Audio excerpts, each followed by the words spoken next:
Hello, everyone. I am Sama Morningstar, and I'm here with Safiyah, who is a fellow womb awakening womb priestess.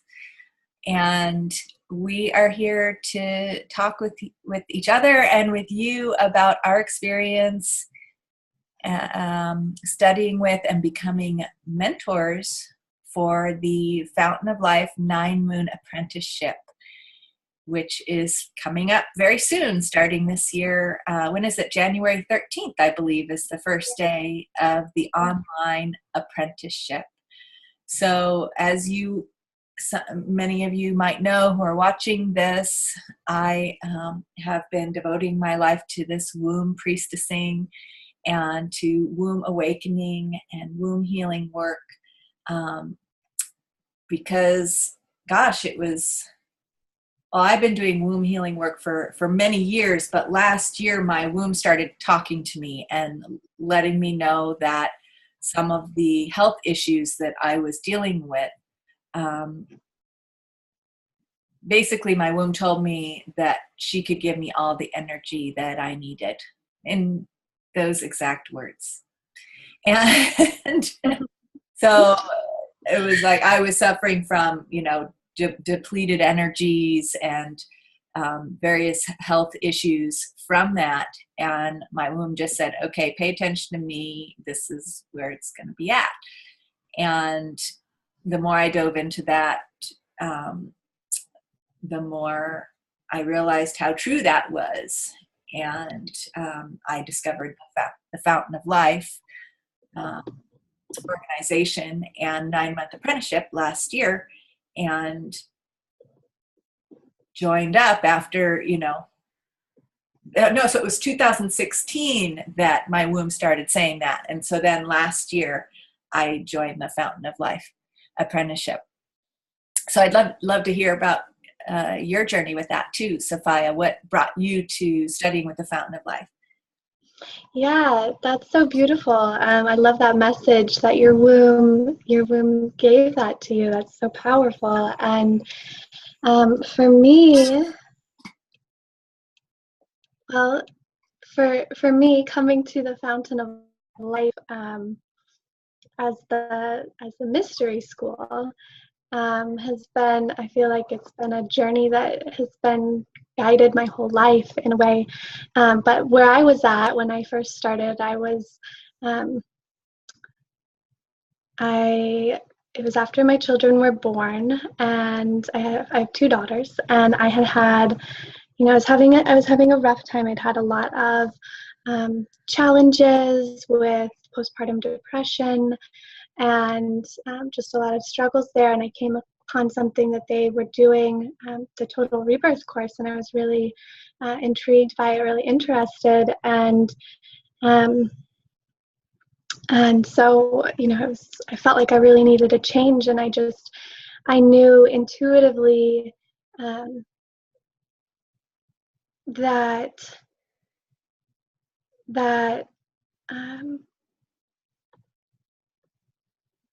for me, treating and healing my depression was not something that I wanted to do from a medical perspective. And so I was looking for another option. And so I was just always been really intrigued by, our epigenetics and how we can affect those, how we can affect our genetic expression.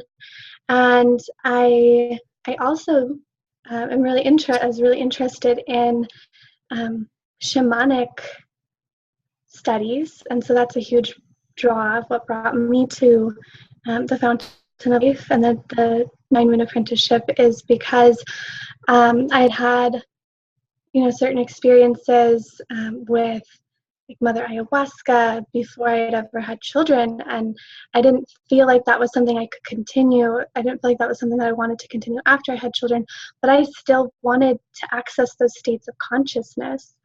And so I was really interested. I felt like I was missing something. I felt like there was something in my life that I wasn't, connected to. And so I really wanted to be able to connect with that. And I also sensed that being able to do it without, an outside kind of catalyzer, but doing it through my own breath. And I just felt like there was something really empowering about being able to do that. So I was really interested in that aspect of it. Wow. So when was the first time that you did the 9-month apprenticeship, the 9-moon apprenticeship? I started with that about, I think, 3 years ago. Uh-huh. Yeah. So have you done the 9-moon apprenticeship every year since then? Yeah. Yeah. Wow. Yeah. And then did you, so we met, you and I, well, I think we probably met a little bit in the online support group for the 9-moon apprenticeship. I'm sure that we read each other's sharings and we're supportive sisters in the sisterhood, which is one of the things that I really love about the 9-moon apprenticeship, is that you're just surrounded by all of these sisters who are on the same journey of self-discovery. And you mentioned epigenetics, and that's something that I really love about this work as well, that we can talk about in a minute, because I want to come back to that. But what I just want to say is that we met there online, and then we got to meet in person in Hawaii when we both went to the teacher training last fall in September. And was that the first time you'd been to a teacher training too, or did you go to one before? Yeah. So we were initiated as spirit keepers of the womb together. So yeah. what a delight to meet you there, and to meet your girls there who got to come and steep in the energy of all of these womb priestesses coming together, which is just indescribable. I mean, I felt so nourished by the 9-moon apprenticeship, having this group of over 100 women and men coming together to do these shamanic meditations, on their own, and then coming together to share about our experience. So, sort of together energetically more than really physically, but then to come together and be in the same space with Azra and Seren was just so transformational for me. To be surrounded by all of these women and men that were doing this together, I just can't even describe how powerful that was for me, and still is. I feel like I'm still integrating and becoming what that experience gave me. I came back and just a whole bunch of stuff started rearranging itself in my life, to catch up to the transformation that was happening, and it's still going on.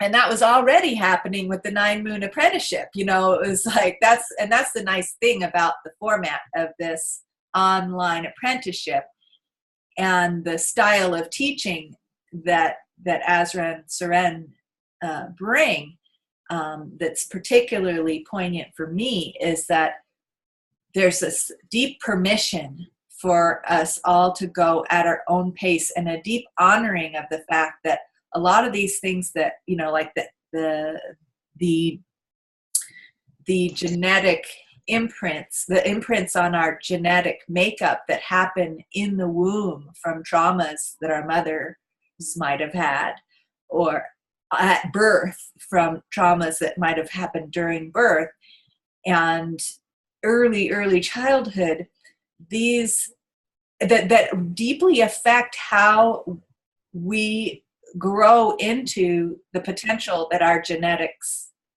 hold for us. Not only that, but our ancestral genetics, any trauma that our grandmother had, or our great grandmother had, or our grandfather. And so when those things come up to be addressed, it has to be at its own pace, and the encouragement that this lineage holds for allowing people's healing in the mystery school to unfold at its own pace is so refreshing, because in so many healing modalities and spiritual lineages, there's this sort of chasing after enlightenment, or hurry up and get it together kind of a feeling. And it was like, oh, I can, it's really supported to keep coming back. I mean, you've done the 9 Moon Apprenticeship 3 times, and this was very common. I would notice, so this is women and men in the group saying, this is my 2nd time through, or my 4th time through, and that it keeps deepening. So I would love to hear about your experience of that and anything else that I mentioned. Yeah, you brought up so many great points, and I love, how you're saying that it's still deepening for you. It's still unfolding and blossoming for you. And I really feel that too. And I love, the emphasis on the spiral path. So it's always evolving. It's always unfolding. There's no, ultimate sort of end point. It's just this infinite, beautiful blossoming of our soul gifts into the world. And so I love that. And yeah, there's so much, to share about how that's unfolded for me. I would say it took me a while to really be able to kind of get through the veil in my journey experiences. But that's been one of the most incredible aspects for me, is being able to enter into that shamanic state of consciousness, and to be able to understand.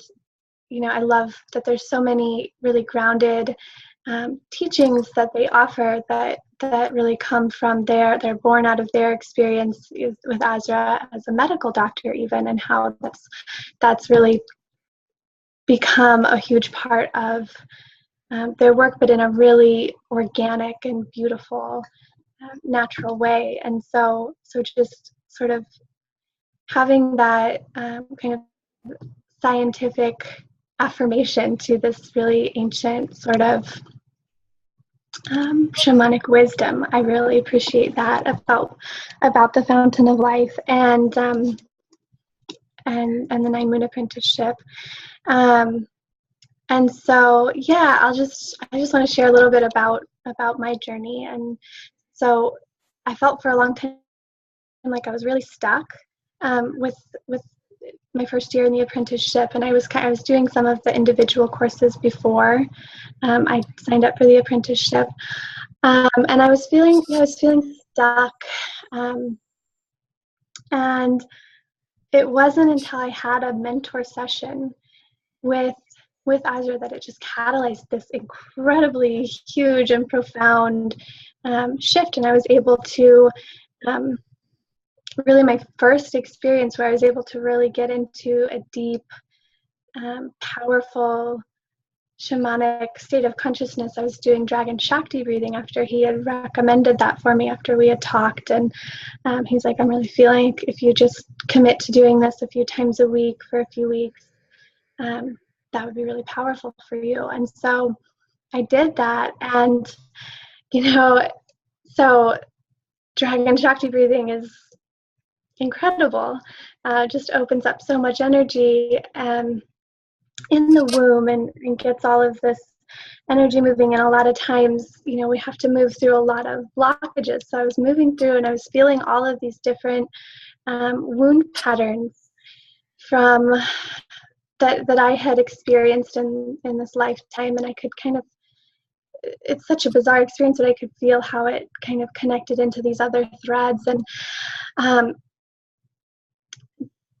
so I was journeying through that, and eventually I laid back down, and I was just feeling this incredible energy, and I started to be able to just travel through the earth through my womb. I could go, and I was like literally could just see the most pristine, beautiful mountainscapes, and I was in the aurora borealis, and it was in my womb. And that was like my first experience of just beginning to know my body as one with the earth.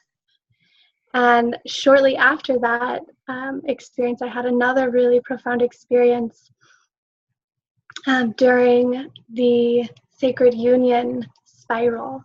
And so in that spiral, we do a really wonderful type of yoga. It's called Sacred Union Yoga, and it's this certain sequence of poses they're similar to Kundalini yoga, and that you hold them and you allow the energy to build. And as I was doing this, and I was doing a pose where we're connecting heaven and earth, my entire awareness turned into such a bizarre experience, just like so shocking to me even still. It's been years, but my entire awareness turned into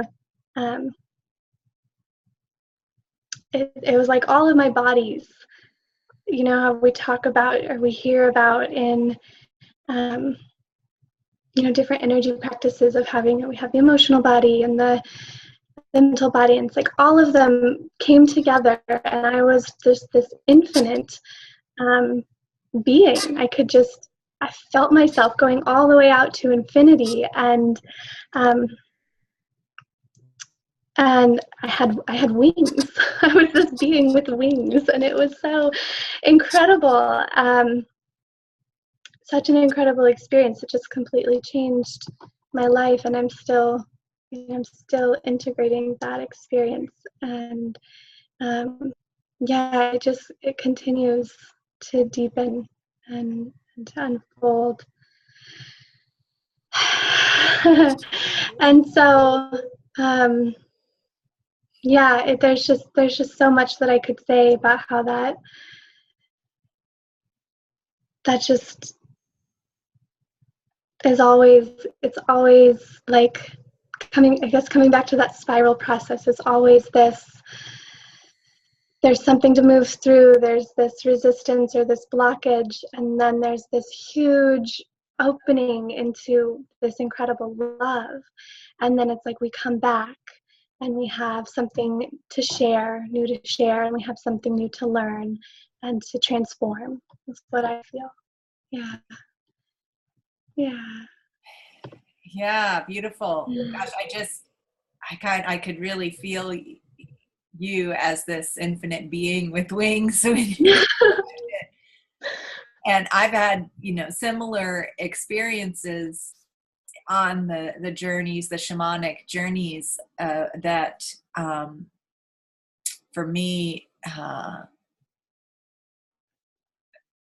some of the most powerful ones were at the Hawaii teacher training, where I, just had the experience. One of the things for me that was really powerful I think it was during one of the Dragon Shakti breathing practices that we did, where I felt like I was giving birth to the earth, and showering, like just washing over with my birth juices, right? All of my ancestors and all of everyone connected to me by blood, and everyone connected to them by marriage or blood, and then everyone in the room and all of their ancestors. And it just was like this oozing out of this beautiful love birth juice that just was like washing the whole planet and all the people on it. And I just remember feeling like the earth was just dripping with all this,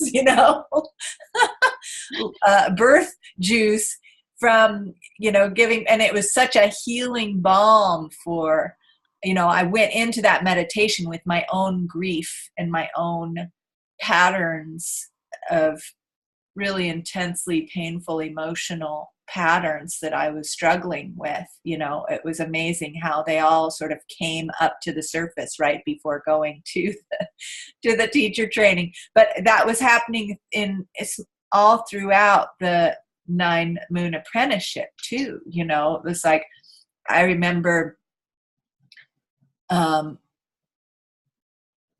needing to sort of modulate, because there's these practices, the yoga type practices, the body prayer practices, and then the shamanic journey practices that, you're supposed to do them every day. Well,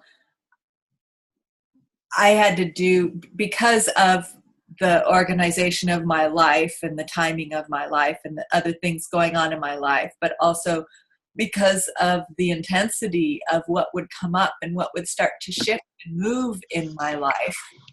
And to be able to keep up with that, with the practicalities of my life, I had to really modulate my dosage. And so I rarely did the practices every day, because just doing it once, or, once a week, or, a few times in the week would bring up, plenty for me to be reflective on and to experience and integrate into my life as the course was going.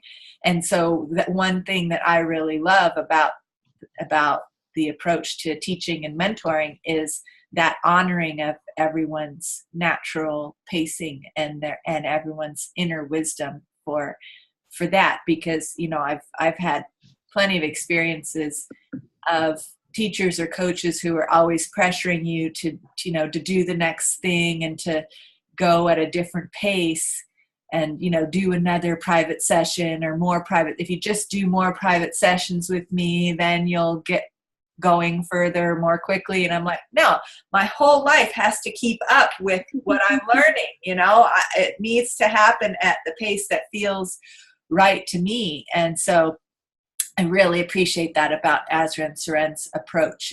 Anytime, I remember several times I'd be like, I'm adapting the practice to what I need. And they're like, yay, hooray. There's a whole, and I was always kind of worried that at one point they were going to say, well, you really should be doing it this way. And that never happened. A whole year of working with them went by, and that hasn't happened. And it's just not in their MO, I think. It's built in. I mean, I remember listening to the first introductory podcast about the mystery school.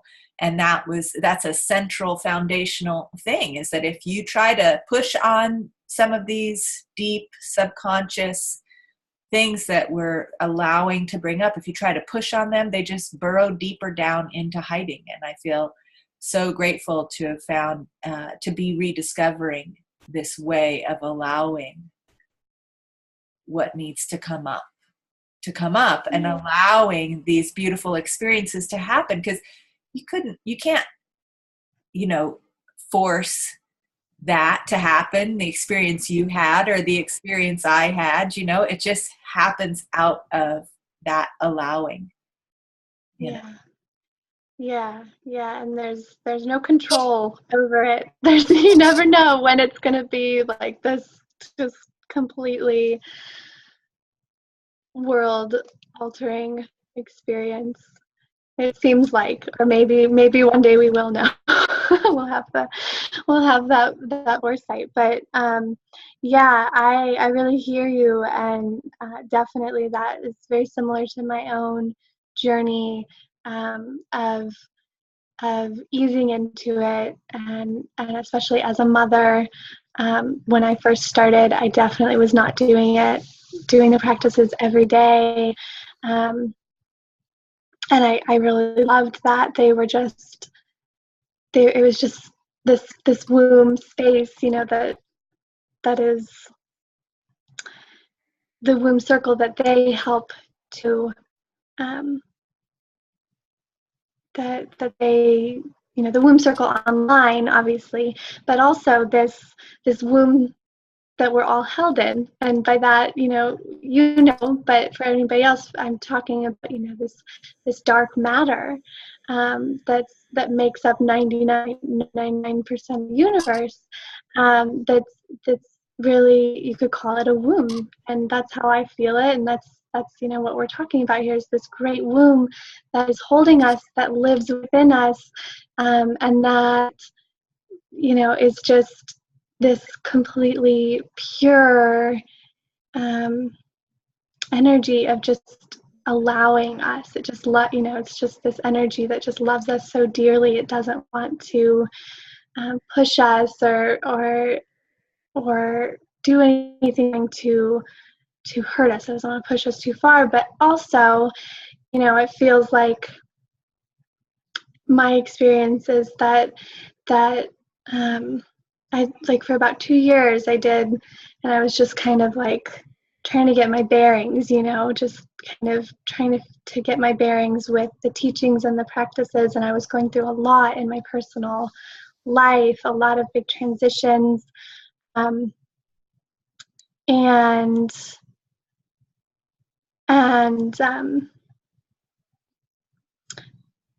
then I had enough.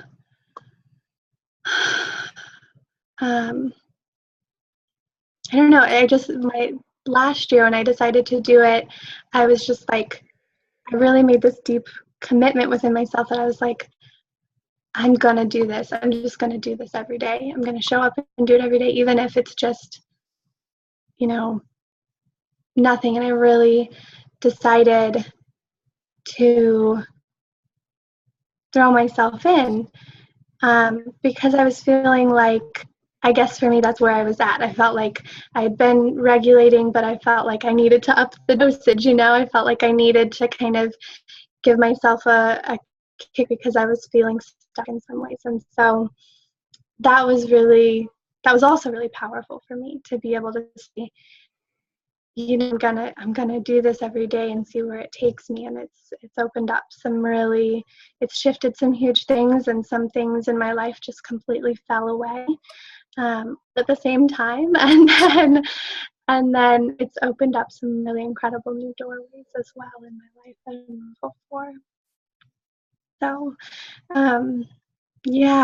I love hearing about your experience with just that freedom to just kind of do things at your own pace, and just to know that it's all held in love. It's really, really precious. Yeah, it makes me think about, you were talking about being held in this great dark matter womb, right? Matter and mother come from the same root word, Yeah. And so, and when we look at how things are in an actual human womb, when a baby is growing, right? That's why pregnancy and childbirth can be so challenging for people who want things to happen on a schedule and want things to hurry up and be ready and be done and be ready for the next thing, because a baby that's growing in a mother's womb has its own pacing that needs to happen. And that's why, 9 months is a rough estimate as to how long it takes to gestate a baby. And there's like a window of a whole month. And more. There's some babies that are born very, very early, and there's other babies that are born very, very late. And the womb holds that baby until it is ready, if we allow her to, and so the prevalence of not allowing that, of inducing labor out of convenience or out of fear, out of discomfort, because it can be uncomfortable. And that's the same with holding someone's process, healing process. It can be uncomfortable if somebody's going through a painful healing process. It can be uncomfortable for sure for that person, but also for someone who's holding space for them, and in my relationships too, this whole approach is really helping me to allow for more intimacy, you know, like with my husband or with my friendships of, okay, so maybe we run into something, we come together and there's some conflict or there's some friction, and it makes us aware of something, that some hurt that needs to be healed in us, and it comes to the surface. Well, if we try and hurry up and heal that so we can get on with things, that's just going to make that hurt burrow down deeper inside of us to pop up some other time and create some friction some other time. So instead, what's evolving for me is this ability to just be with the discomfort of whatever that hurt is that's coming up, and just hold it in that womb space of unconditional love. And it can be very uncomfortable and painful, you know, especially in our love relationships, where it's like, okay, here this is, wow, this is a sore place between us. And wow, you're realizing this about yourself, and I'm realizing this about myself, and we can't make it change any faster than it's going to naturally evolve. And we just have to kind of rub up against each other, and it might be inflamed and more for a while, you know, and we just have to be with it. And it's very challenging to do that sometimes when we're, you know, in relationship, and even if we're in solitude by ourselves, you know. I think that's probably why a lot of ancient mystery school practitioners, you know, would go and hide out in the woods somewhere, you know, or in a mountain cave, you know, to just be with by yourself and just be with your own stuff and not how it interacts with others. But that's the beauty of sacred union, is that interacting with your partner, your love partner, and allowing these our hurt parts to come up, because one usually is going to be puzzle piece and bring up that of the other, you know. That's probably why we were attracted to each other in the first place, is because we have this puzzle piece of hurts to hold for each other. And it's powerful stuff, you know, just being with, okay, here it is. We'll just have to let it heal in its own time, not keep trying to rip off the scab, you know. Yeah, absolutely. And that's such a great reminder, and it is really so you know, interesting, and also it can be really sad in some ways, just to see, you know, the dynamics that are at play between men and women, and how, you know, how far we've really come sacred union consciousness. And you can experience like I feel like I've experienced like a sacred union consciousness within myself, but then to really integrate that into relationship with other people, it's like, wow, this is intense. And it makes me, I kind of go back to something that you were talking about earlier, and just kind of touch on this a little bit, because you were talking about, you know, how you were giving birth to the earth, and that's such a beautiful experience. And I could just feel, you know, just the wonderful juiciness of that experience, and how healing that is. And I want to share a similar experience where I during sacred love making, I turned into the earth. And actually last night I was laying down, and I saw the earth in my womb, and so I wonder if I'll be giving birth to her soon. So. Yeah. And so, but I think it's a really important key, because it used to be, you know, that women were sort of seen as the initiators of men, and so women would I'm trying to think how to say it. Women would have these experiences, you know, they would be at one with the Great Mother, they'd be at one with the earth, and then it was their, you know, their calling to initiate a man into that, to that deep path, and so it was known, you know, that it was always a woman's gift to give that, I guess is what I'm trying to say. And there's sort of this dynamic that I've been noticing, this pattern where it seems like that's shifted, you know, and now it's like women don't have that connection, that deep connection with their body and with their sexuality for a lot of reasons, and we've become really disconnected from it. And now men, it's like, instead of it's this gift that they're sharing, it's something that men take, you know. It's like this game that's being played, and it's not this truly just like deep gift that's being given. And so it's just really interesting to notice those shadows and to start to sit with them and to feel into how that can transform, so that it's really an equal giving and exchange, and and to just return to that union consciousness, that's this union consciousness within our own selves, but also with the beloved and with the earth herself. How do we enter into that together, and how do we share that you know, awareness with everyone around us? That's kind of just where I'm going, where I'm thinking right now.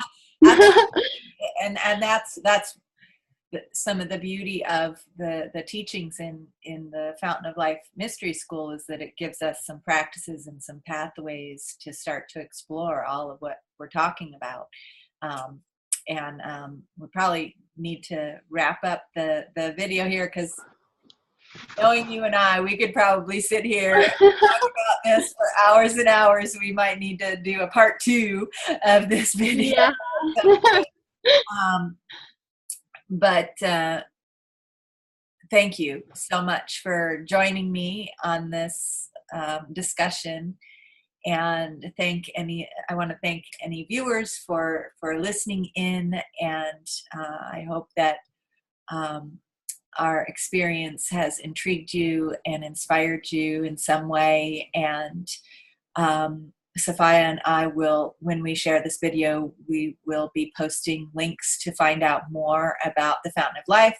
Are you an official mentor with the Fountain of Life for the 9 Moon Apprenticeship? And so am I. So if you're interested in having either of us as a mentor in any of the Fountain of Life online programs, I think we're available. And also as a mentor, even outside of those programs, you can always just sign up to have a session with us, with one of us, just, you know, one time, or a series of sessions without taking any of the courses as well.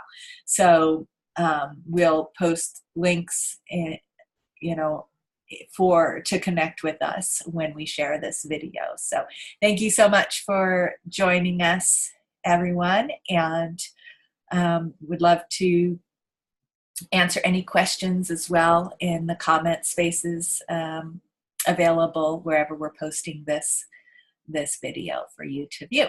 All right, take good care, and thank you so much. Safiyah, any last words that you have to say? Yeah, I just want to say thank you so much for putting this together. It's a brilliant idea, and so thank you everyone for watching, and blessings to you all. Yes. Okay.